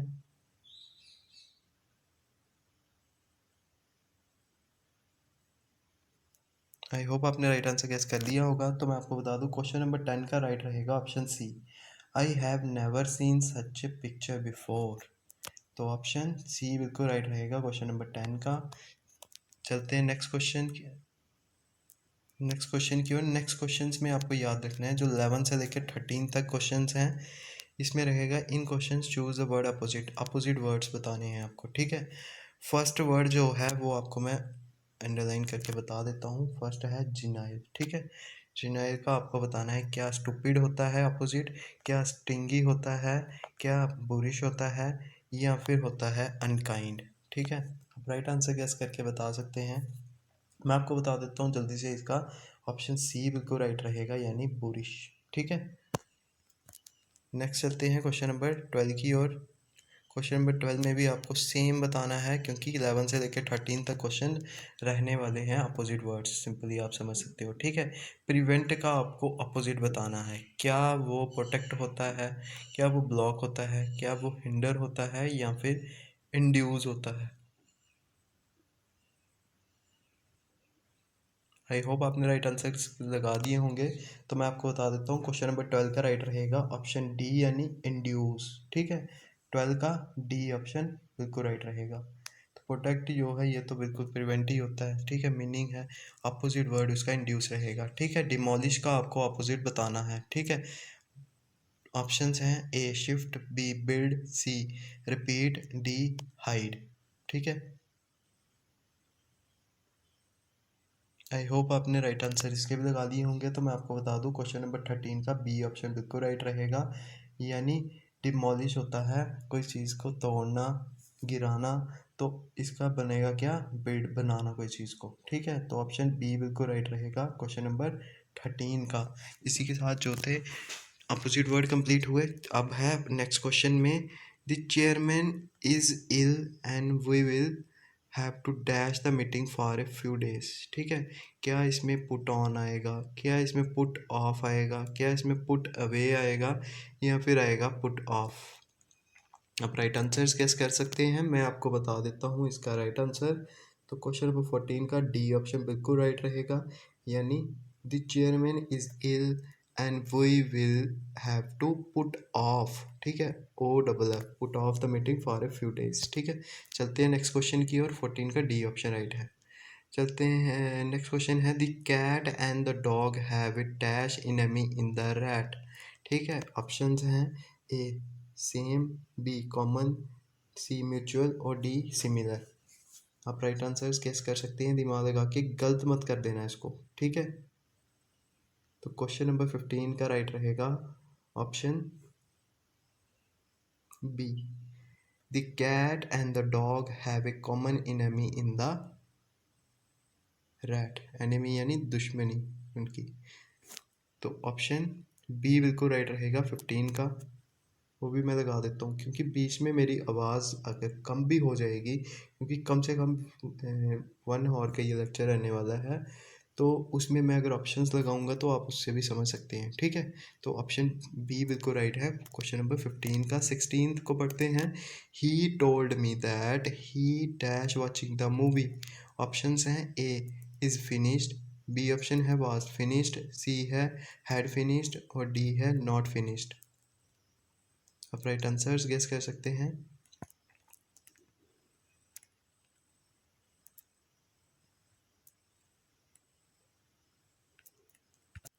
तो गाइज मैं आपको बता दूं क्वेश्चन नंबर 16 का राइट रहेगा ऑप्शन सी यानी had finished. He told me that he had finished watching the movie. तो क्वेश्चन नंबर 16 का सी ऑप्शन जो है वो बिल्कुल राइट रहेगा। नेक्स्ट चलते हैं क्वेश्चन नंबर 17 की ओर।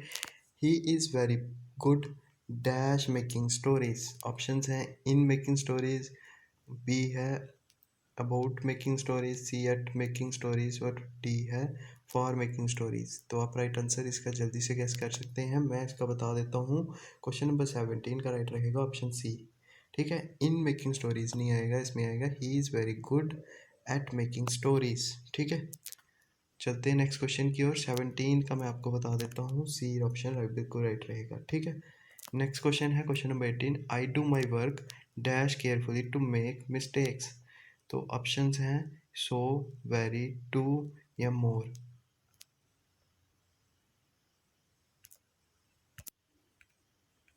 तो गाइस क्वेश्चन नंबर 18 का राइट रहेगा ऑप्शन सी, ठीक है। इसमें टू केयरफुली आएगा लेकिन यहाँ पे एक मिस्टेक है, ये आप देख सकते हैं। तो क्वेश्चन नंबर 18 को भी आप एक तरह से ग्रेस मार्क समझ के इसका अगर होता तो ऑप्शन सी होता, ठीक है। लेकिन यहाँ पे थोड़ी मिस्टेक है। चलते हैं नेक्स्ट क्वेश्चन की ओर। Question number 19। Find the error in sentence. इसमें से आपको एरर फाइंड करना है। सपोजिंग इफ ए, ठीक है। सिंपली आपको ए बताया हुआ है, बी सी और डी ऑप्शंस, ठीक है। तो इस सेंटेंस में आपको एरर फाइंड करना है। ऑप्शंस हैं ए है supposing if it rains what shall we do, ठीक है।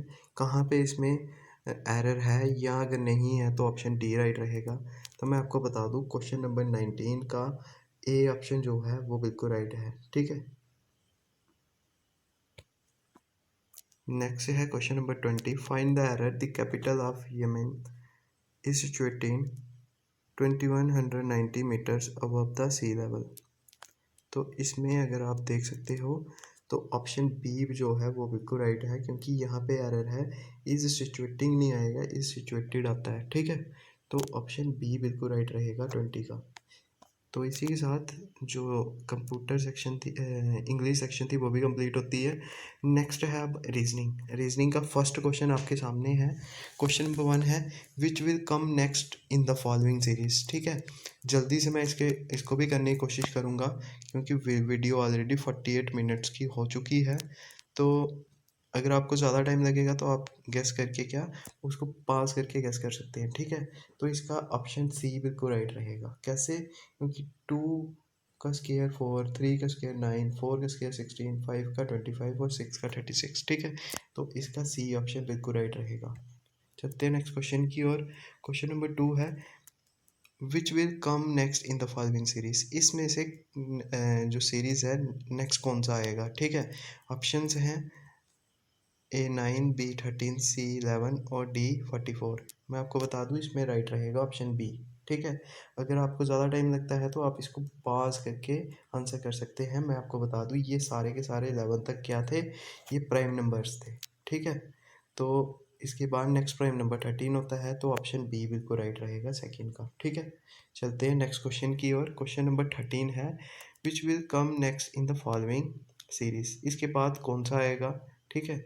ऑप्शंस हैं H J, H I, H H या फिर जे के, ठीक है। आप राइट आंसर गेस कर सकते हैं वीडियो को पॉज करके। तो मैं आपको बता दूं क्वेश्चन नंबर 3 का राइट रहेगा ऑप्शन बी, ठीक है, यानी एच आई। याद रखना गाइज, अगर आपको ज़्यादा टाइम लगता है तो आप इसको पॉज कर सकते हैं, ठीक है। अगर मैं इसको बहुत स्लो चलूँगा तो वीडियो 2 आवर्स की भी बन सकती है, क्योंकि अभी मैथमेटिक्स सेक्शन भी है इसके बाद, ठीक है। तो A B, B C, D E, E F और जी एच और इसके बाद आएगा एच आई, ठीक है। याद रखना इनका कनेक्शन है ए बी का, डी ई का और फिर जी एच का भी वैसे ही होना चाहिए।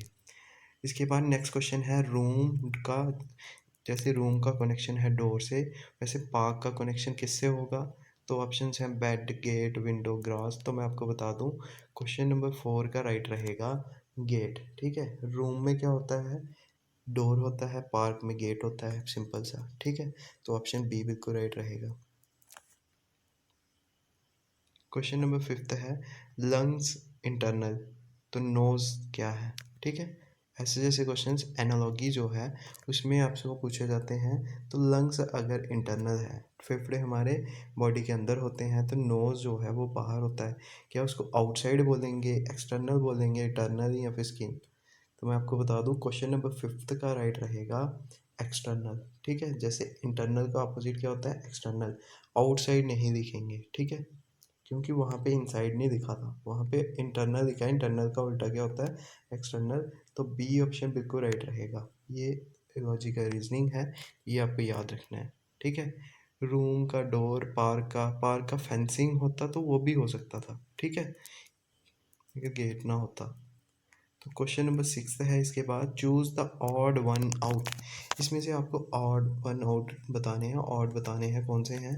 बिहार, पंजाब, जेके और साथ में केरला में से। ठीक है, रीजनिंग है, तो आप अपना दिमाग लगा के करिए इसको कि इसमें से कौन सा एक ऑप्शन है जो अलग है अदर से।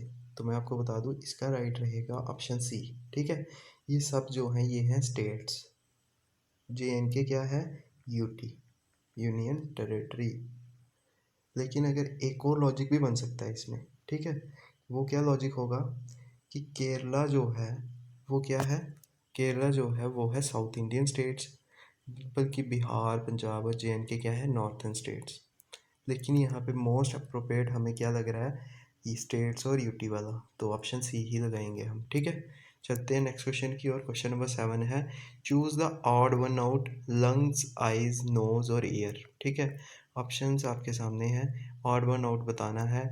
तो ऑप्शंस आपके सामने, अगर आप राइट आंसर लगा चुके हैं, क्योंकि बहुत इजी था ये, तो मैं आपको बताऊं इसका राइट रहेगा ऑप्शन ए। ठीक है, ए कैसे राइट रहेगा? लंग्स जो हैं वो बॉडी के अंदर होते हैं, इंटरनल होते हैं। आईज, नोज, ईयर्स ये कहाँ हैं? ये कहाँ हैं? एक्सटर्नल पार्ट्स हैं। तो चलते हैं नेक्स्ट क्वेश्चन की ओर। क्वेश्चन नंबर 8 है if R O D is written as Q N C then car will be written as. ठीक है, जैसे आर ओ डी है, उस आर ओ डी का कोड अगर क्यू एन सी होता है तो कार का क्या कोड होगा? पहले हम क्रैक करेंगे कि आर ओ डी का क्यू एन सी कैसे है। ठीक है, ठीक है, अगर हम देखें, क्यू के बाद क्या आता है? आर। एन के बाद क्या आता है? M N O. तो फिर सी के बाद डी आता है। तो हमें वैसे ही इसके भी लाने हैं, तो हमें चाहिए बी, बी के बाद आएगा सी, उसके बाद चाहिए हमें जेड, जेड के बाद आएगा ए, फिर उसके बाद आर, आर से पहले क्या होना चाहिए? Q, P Q R. ठीक है, तो क्या होना चाहिए फिर? B Z Q, B Z Q, option A is the right answer. कर सकते हैं ऐसे। आप राइट आंसर कैसे करोगे? अगर ज़्यादा टाइम लगता है तो आप उससे भी कर सकते हैं पास करके, मैंने जैसे आपको बताया। ठीक है, तो ऑप्शन ए बिल्कुल राइट रहेगा। नेक्स्ट चलते हैं क्वेश्चन नंबर 9 की, और क्वेश्चन नंबर 9 है R O D is written as S P E, वैसे ही टैंक का क्या होगा? ठीक है, आर ओ डी का आप अगर इसको सॉल्व करोगे तो आर, आर के बाद क्या आता है? एस। ओ के बाद क्या आता है? पी। तो यहाँ पे भी सीरीज बन नहीं रही है सामने इजी से। तो फिर डी के बाद क्या आता है? ई आता है। तो वैसे हमें यहाँ पे भी कर लेना। टी के बाद क्या आएगा? यू आएगा। ए के बाद क्या आएगा? बी आएगा। एन के बाद क्या आएगा? ओ आएगा। यू, बी ओ, तो फिर के बाद क्या आएगा? एल आएगा। तो सी ऑप्शन ही हमारा बिल्कुल राइट रहेगा। ठीक है, नेक्स्ट चलते हैं हम क्वेश्चन नंबर 10 की ओर। क्वेश्चन नंबर 10 है from his house Aamir walks 5 kilometres towards north, then he turn right and walked 5 kilometer more. Again he turned right and walked 5 kilometer. In which direction he is now? ठीक है, आपको बताना है last में वो कौन सी directions में है। ऑप्शंस आपके सामने हैं, साउथ, नॉर्थ, ईस्ट, वेस्ट। आप सॉल्व कर सकते हैं, मेरे से पहले अगर होगा तो आप फिर भी कर सकते हैं, अगर ज़्यादा टाइम लगेगा पास कर लेना। क्या है, from his house Aamir walks 5 kilometres towards north. ठीक है, 5 वो चला कहाँ पे, नॉर्थ में चला, तो कर देते हैं 5 वो चल गया नॉर्थ। ठीक है, फिर उसके बाद then he turn right, right किया उसने और 5 चला फिर से। ठीक है, फिर उसके बाद again he turn right and walk 5, फिर से 5 चला वो। तो आपको सिंपली बताना है वो अभी यहाँ पे अगर स्टार्टिंग में था तो अभी वो कहाँ पे है, तो ईस्ट डायरेक्शन में है वो। ठीक है, तो ऑप्शन सी जो है वो बिल्कुल राइट रहेगा क्वेश्चन नंबर 10 का। ठीक है, चलते हैं नेक्स्ट क्वेश्चन की और। क्वेश्चन नंबर 11 में भी हमें डायरेक्शन एंड साइंस का ही क्वेश्चन है, पढ़ लेते हैं। From his house Amina walk 15 kilometre towards north. ठीक है, चलते हैं 15 किलोमीटर टूवर्ड्स नॉर्थ। ठीक है, फिर इसके बाद क्या हुआ, सॉरी क्वेश्चन नहीं दिख रहा है, हाँ अब विजिबल होगा। ठीक है, तो सबसे पहले क्या किया, from his house Amina walk 15 kilometre, 15 kilometre चली गई वो किस और नॉर्थ और। ठीक है, फिर then she turn right and walk 15 5। ठीक है, ये 15 था, याद रखना ये 5 है, तो 5 वो कहाँ पे चली, राइट में चली। ठीक है, फिर उसके बाद again she turn right and walked 15, फिर से वो 15 चले गई। तो how far he is from the starting point, तो स्टार्टिंग पॉइंट अगर ये है तो यहाँ पे कितना होगा, ये रेक्टेंगल बन रहा है। ठीक है, ये अपोजिट साइड्स इक्वल होती हैं तो ये सिंपली 5 होगा। तो ऑप्शन बी बिल्कुल राइट रहेगा क्वेश्चन नंबर 11 का। इजी होते हैं क्वेश्चंस, बस आप वहाँ पे गलत मत करके आना। ठीक है, चलते हैं नेक्स्ट क्वेश्चन की ओर। क्वेश्चन नंबर 12 है एग्जाम्पल का। एक एग्जाम्पल दी हुई है, जैसे फार्मर है, फार्मर जो है, जैसे फार्मर का कनेक्शन है क्रॉप्स के साथ, वैसे टीचर्स का किसके साथ होगा। ऑप्शन है एजुकेशन के साथ, नॉलेज के साथ, सी पीस के साथ, या फिर डी हेट के साथ। तो मैं आपको बता दूं क्वेश्चन नंबर 12 का राइट रहेगा ऑप्शन ए। ठीक है, नॉलेज के साथ नहीं होगा क्योंकि फार्मर्स का जो है वो पूरी क्रॉप्स के साथ, कोई वीट के साथ कनेक्शन नहीं बताया उसका, कोई उसका मेज के साथ नहीं बताया हुआ या राइस के साथ, पूरी क्रॉप्स के साथ। तो फिर टीचर का किसके साथ होगा, एजुकेशन के साथ, ना कि नॉलेज। नॉलेज को छोड़ के और भी बहुत कुछ टीचर्स जो है वो स्टूडेंट्स को देता है, जिसमें मैनर्स बहुत कुछ होता है। ठीक है, तो चलते हैं नेक्स्ट क्वेश्चन की ओर। क्वेश्चन नंबर 13 है हमारा, इंडिया का, इंडिया एक कंट्री है तो जे क्या है, तो जे सीधी यूटी है। ठीक है, तो इसमें हमें क्या, बिल्कुल भी टाइम लेने की ज़रूरत नहीं है, सीधा बी को हम लगा के नेक्स्ट बढ़ जाएंगे। ऑप्शन बी राइट रहेगा क्वेश्चन नंबर 13 का। क्वेश्चन नंबर 14 है, टीचर का है जैसे कनेक्शन स्कूल के साथ, डॉक्टर का किसके साथ होगा। तो डॉक्टर होता है, क्लिनिक में भी होता है, हॉस्पिटल में भी होता है, लेकिन हमें स्कूल बोला है तो हम हॉस्पिटल के साथ इसका कनेक्शन मानेंगे क्योंकि हमें वहाँ पे मोस्ट अप्रोप्रिएट लगाना होता है। तो ऑप्शन ए बिल्कुल राइट रहेगा किसका, क्वेश्चन नंबर 14 का। चलते हैं नेक्स्ट क्वेश्चन नंबर 15 की ओर। जैसे कैट का कनेक्शन है किटन के साथ, तो लाइन का किसके साथ होगा। ऑप्शंस हैं ए पिग, बी कब, सी लेपर्ड, डी हॉर्स। तो लाइन का किसके साथ होगा, ऑप्शन बी बिल्कुल राइट रहेगा क्वेश्चन नंबर 15 का। ठीक है, नेक्स्ट है क्वेश्चन नंबर 16। इसमें पूछा है pointing to a photograph of a boy, Suresh said, Suresh ने बोला he is a son of the only son of my mother, how is Suresh selected to that boy. ठीक है, तो वो सिंपली बोला हुआ है कि he is a son of only son of my mother, तो वो उसका क्या होगा, तो वो उसका सिंपली क्या होगा। अगर आपको ज़्यादा टाइम लगता है पास कर सकते हैं, मैं आपको बता देता हूँ 16 का राइट रहेगा डी ऑप्शन फादर। ठीक है, डी ऑप्शन बिल्कुल राइट रहेगा 16 का। चलते हैं नेक्स्ट क्वेश्चन की ओर। नेक्स्ट क्वेश्चन भी हमारा फिर से ब्लड रिलेशन से ही है। तो ब्लड रिलेशंस का नेक्स्ट क्वेश्चन है, इसमें है if A is the brother of B. ठीक है, बना लेते हैं, if A is the brother of B. ठीक है, ए को ब्रदर बना दिया यानी वो बाई है, तो प्लस वाला साइन। बी का हमें नहीं पता, B is the sister of C, B जो है वो क्या है, सिस्टर है, तो ये हो गई माइनस वाला साइन। ठीक है, ये है सी की।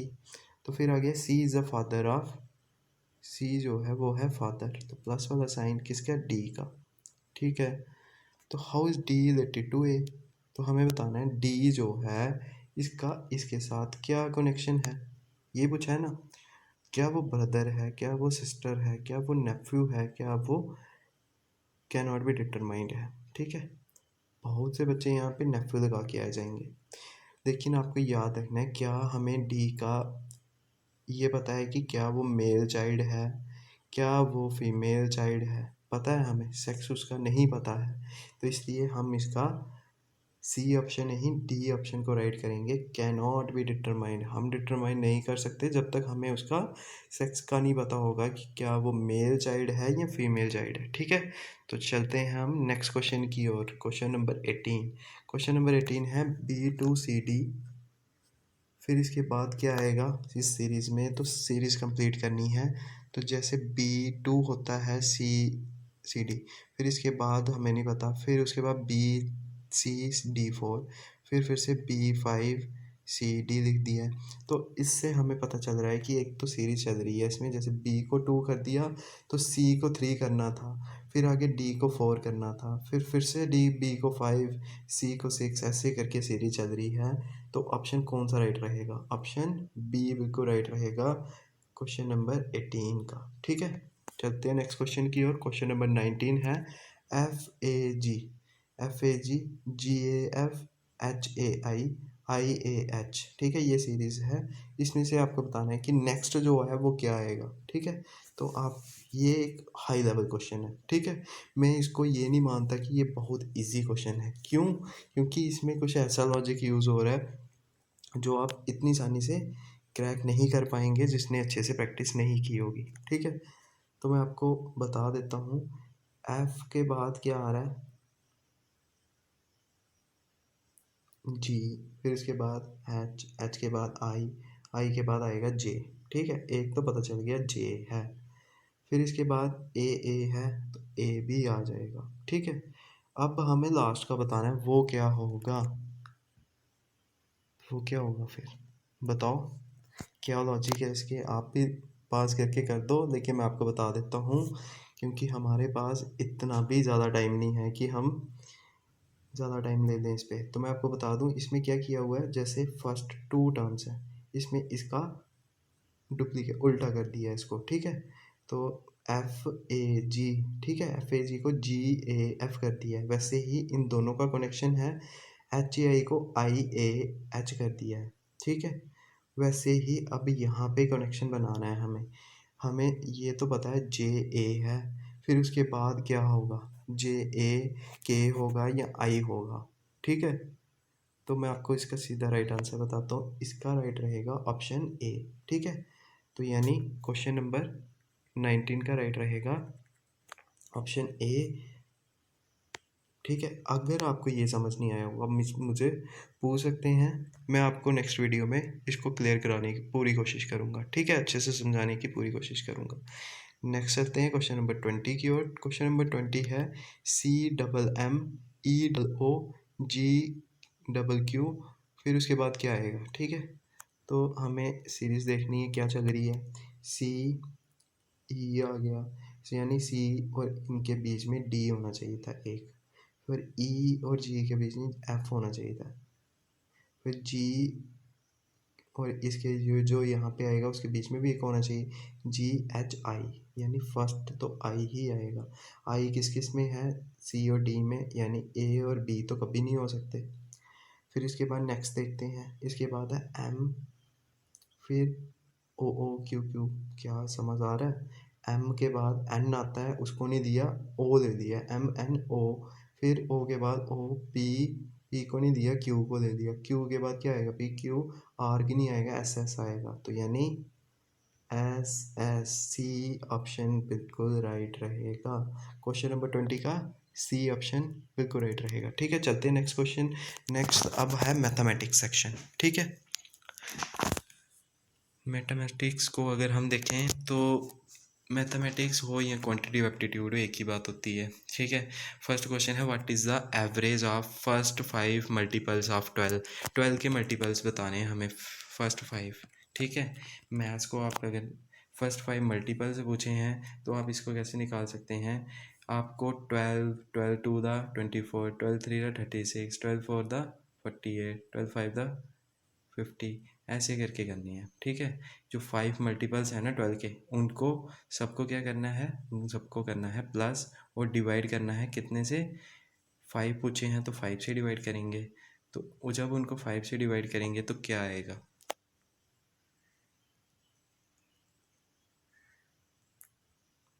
अगर आपने इसका राइट आंसर लगा दिया तो मैं आपको बता दूं ए ऑप्शन जो है वो बिल्कुल राइट रहेगा। क्या आएगा, 36 एवरेज आएगी। आप जैसे मैंने बताया वैसे करके देख लेना। इसके बाद है कंपाउंड इंटरेस्ट। ठीक है, मैं नहीं करवाने वाला क्योंकि टाइम ज़्यादा लग जाएगा, फार्मूला बता देता हूँ। ठीक है। सबसे पहले इसमें क्या है, हमें प्रिंसिपल जो है वो तो दिया हुआ है। ठीक है, पी 1+r/100, यहाँ पे टाइम टी। ठीक है, इसको सॉल्व करना तो हमारा क्या आएगा, अमाउंट आएगा।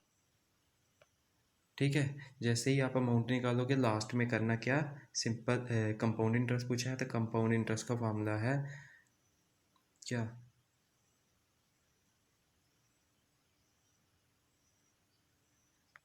अमाउंट में से प्रिंसिपल को माइनस करके जो भी आएगा वो आपका क्या होगा, कंपाउंड इंटरेस्ट। ठीक है, ऐसे करके निकाल लेना। अगर नहीं आएगा तो नेक्स्ट वीडियो में इसके लिए अलग ले आऊँगा, लेकिन इसमें मैं इतना नहीं समझा पाऊँगा। ठीक है, क्योंकि वीडियो मैं बता दूँ आपको 1 और 7 मिनट्स की ऑलरेडी हो चुकी है। ठीक है, तो इसके बाद जो नेक्स्ट क्वेश्चन है इसमें पूछा है mother is twice age old age her son, तो if 20 years ago the age of mother was 10 times the age of the son, what is the present age of mother. तो ये edges में से है, तो इसका मैं आपको सीधा राइट आंसर बताता हूँ। इसका राइट है ऑप्शन डी 45। ठीक है, 45 बिल्कुल राइट रहेगा। इजली है, कर सकते हैं अगर आपको ये क्वेश्चंस आपने पहले किए हुए हैं। ठीक है, ये है। इसमें आपको बताना है कि 1 जनवरी 1996 को अगर मंडे था तो बताना है कि 1 जनवरी 1997 को क्या होगा। ठीक है, तो ये आपको बताना है। तो इसका ऑप्शन बी बिल्कुल राइट है, आप करके देख लेना।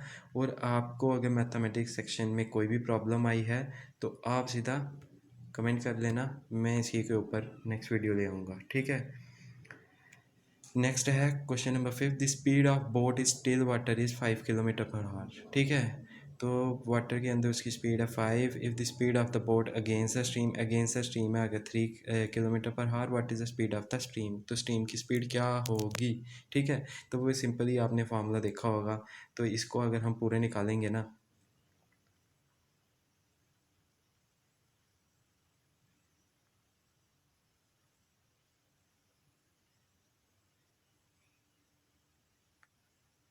मैं आपको यहाँ पे निकाल के नहीं बताऊँगा, लेकिन आप देख लेना। लास्ट में आपको 5 में से 3 माइनस करने हैं और आपका इजीली इसका आंसर 2 किलोमीटर्स आ जाएगा। ठीक है, तो ऑप्शन बी बिल्कुल राइट है इसका। ठीक है, क्वेश्चन नंबर 5 का अगर प्रॉब्लम आएगी तो आप सीधा कमेंट करके मुझे बोल देना, मैं ले आऊँगा नेक्स्ट वीडियो। ये इजी है, ये आपको मैं सीधा बता देता हूँ। 40% ऑफ 280 पूछा हुआ है। ठीक है, तो क्या होते हैं वो, तो वो आप 40% निकाल के देख लेना। 40% कैसे निकालते हैं, जैसे 40/100 मल्टीप्लाई 280। ठीक है, इसको सॉल्व करके देख लेना। ये ज़ीरो से ये ज़ीरो, ये ज़ीरो से ये ज़ीरो, 28 को 4 से मल्टीप्लाई करके देख लेना, 112 आएगा। और इसी से आपका क्या आंसर निकल जाएगा, क्या 112। ठीक है, ए आंसर बिल्कुल राइट रहेगा क्वेश्चन नंबर 6 का मैथ सेक्शन में। तो क्वेश्चन नंबर 7 है 45% ऑफ 90 का 45% निकालना है, वैसे ही सेम टू सेम 45/100 मल्टीप्लाई 90। ठीक है, ये कट गया, फिर 5 से काटोगे, 5 9 द 45, 5 2 द 10। अब 2 से काटोगे अगर इसको, 2 1 द 2 2 द, तो 9 2 द 18। ठीक है, तो इसका राइट आंसर क्या आएगा। ठीक है, कहीं मैंने गलती की है क्या इसमें,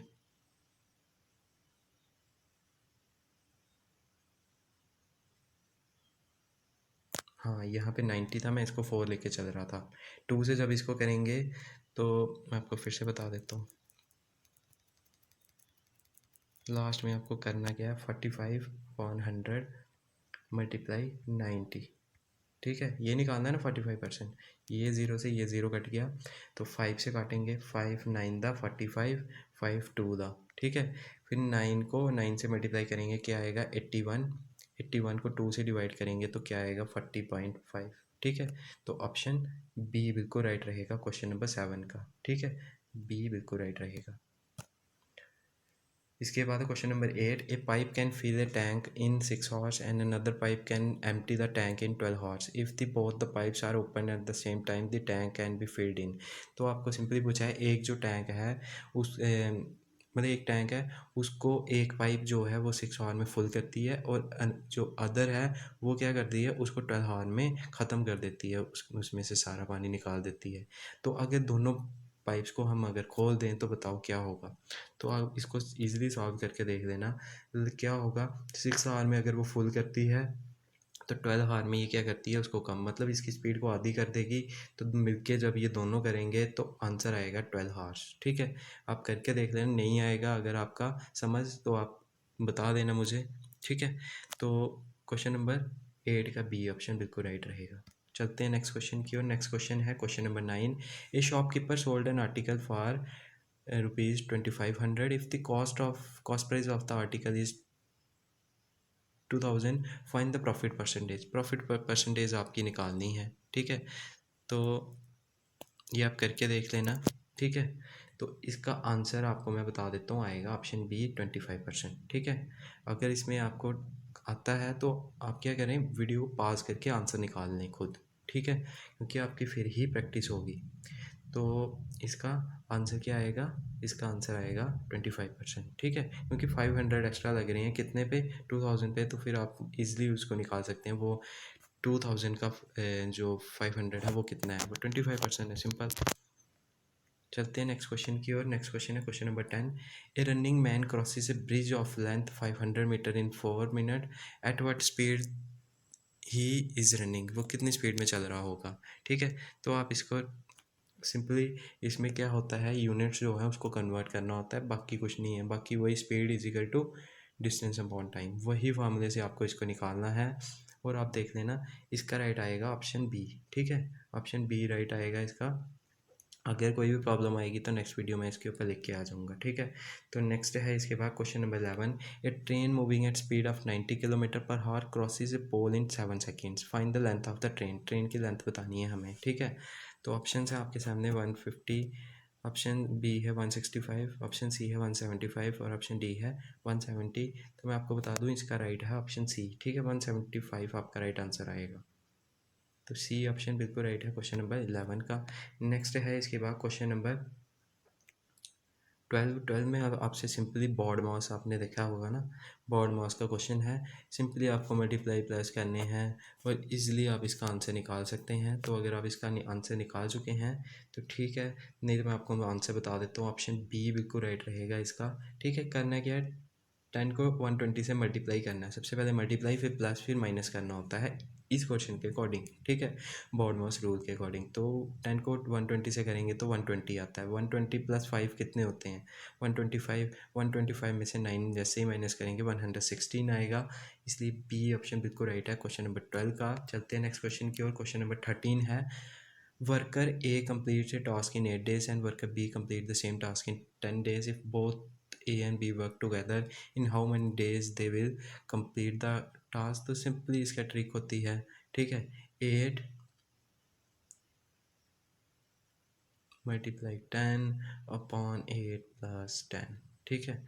इसको आएगा 80, तो नीचे आएगा क्या, 8 प्लस 10 को अगर प्लस करेंगे तो 18, 2 से डिवाइड करेंगे 240 दा, 2 9 दा, तो 40/9 बी ऑप्शन है। तो इसलिए हम करके वो कर लेंगे, ठीक है। तो क्वेश्चन नंबर 13 का बी ऑप्शन बिल्कुल राइट है, ठीक है। चलते हैं नेक्स्ट क्वेश्चन की ओर। क्वेश्चन नंबर 14 है, ए 60 litre mixture of milk and water contains 40% water. How much water must be added to make water 20% in the mixture? Simply इसमें आप ना जैसे ही मिक्सचर में 7.5 लीटर ऑफ वाटर ऐड करोगे ना तो 20% वाटर हो जाएगा, ठीक है। 60% में अगर 10 है तो यानी वो क्या होगा 54 और साथ में 6। जैसे 7.5% और आप ऐड करोगे ना तो 20% वाटर की हो जाएगी। आप ऐसे इसको इजली कर सकते हैं, ठीक है। एलसीएम पूछा है आपको, एलसीएम ऑफ 5, 35 एंड 65। सिंपली आपको इसमें कोई रॉकेट साइंस लगाने की ज़रूरत नहीं है, आप सिंपली इसको ऐसे निकाल सकते हैं जैसे आप बचपन में निकालते आए थे, क्योंकि ये कोई बैंकिंग एग्ज़ाम तो है नहीं कि आपको वहाँ पे टाइम ही नहीं मिलेगा। तो 5 से डिवाइड करेंगे, 5 1 दा, 5 7 दा, 5 13 दा, ठीक है। 7 को फिर लास्ट में क्या करना है आपने, 5 को मल्टीप्लाई करना है 7 से, फिर 13 से। ये सब करने के बाद आपके पास आएगा आंसर ए, ठीक है, यानी 455, ठीक है। तो 455 जैसे ही करोगे तो वो आपका आ जाएगा। और क्या, इसी के साथ वीडियो कंप्लीट होती है। अगर आपको वीडियो अच्छी लगी है तो इसको लाइक करके ज़रूर जाना, ठीक है। लाइक शेयर ज़रूर करना और चैनल को सब्सक्राइब ज़रूर कर लेना अगर आप फर्स्ट टाइम विज़िट कर रहे हैं, ठीक है। तो थैंक यू गाइस, इस वीडियो में इतना ही। जय हिंद।